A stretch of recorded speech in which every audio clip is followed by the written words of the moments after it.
অভিশাপ খুবই ভয়ানক এক জিনিস। একটা জিনিস আপনি বারবার চাচ্ছেন কিন্তু পাচ্ছেন না। হজে গিয়ে চাইছেন, কাবার গিলাফ ধরে কান্নাকাটি করছেন, সদাকা দিচ্ছেন, মা হয়ে সন্তানের জন্য দিন রাত দোয়া করছেন, তবুও সেটা আপনার কপালে জুটছে না। দেখুন, সব পাওনা এই দুনিয়াতেই হবে এমন তো কথা নেই। আল্লাহ তাআলা আখেরাতে অনেক গুণে উত্তম প্রতিদান দেবেন, এবং এই প্রতিদান দেখেই বান্দা হা হুতাশ করবে, আফসোস করবে, ইস, যদি একটা দুয়াও দুনিয়ায় কবুল না হতো।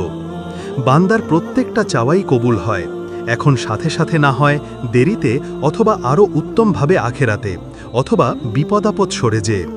কিন্তু আপনি কি নিশ্চিত এই না পাওয়াটা আসলে আল্লাহর তরফ থেকেই আপনার ঈমানি পরীক্ষার অংশ, নাকি এটা আপনারই কোনো অন্যায়ের পরিণতি, কোনো কর্মের ফল? হতে পারে আপনি জেনে না জেনেই কারো হক নষ্ট করেছেন, হতে পারে আপনি কাউকে অন্যায়ভাবে কষ্ট দিয়েছেন, তার রুহের নিঃশ্বাস আরশে পৌঁছে গিয়েছে।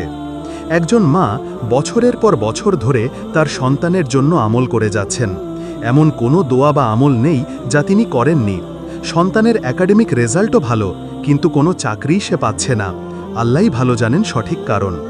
তবে বহু বছর আগে সেই মা অন্য এক যুবককে একটি ছোট চাকরির জন্য তাচ্ছল্য ভরে অপমান করেছিলেন।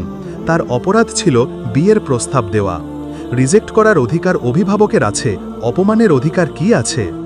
ছেলেটা বলেছিল, আলহামদুলিল্লাহ, আমি অন্তত হালাল একটা কিছু শুরু করেছি, কিন্তু আপনার এই অহংকারের কারণে আপনার সন্তানের হয়তো এটুকুও হবে কিনা।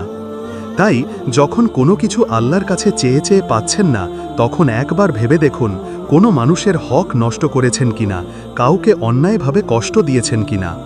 তবে আবার এটাও মাথায় রাখুন, যদি কেউ অন্যায়ভাবে আপনাকে বদদোয়া দেয় আর আপনি সেই বদদোয়ার যোগ্য না হন, তবে চিন্তার কিছু নেই। বদদোয়া কবুল হওয়ার জন্য প্রাপকের যোগ্যতাও লাগে। তবুও প্রশ্ন থেকে যায়, মায়ের অপরাধে কেন সন্তানের শাস্তি হয়? কুরবানি সব সময় প্রিয় জিনিসের হয়।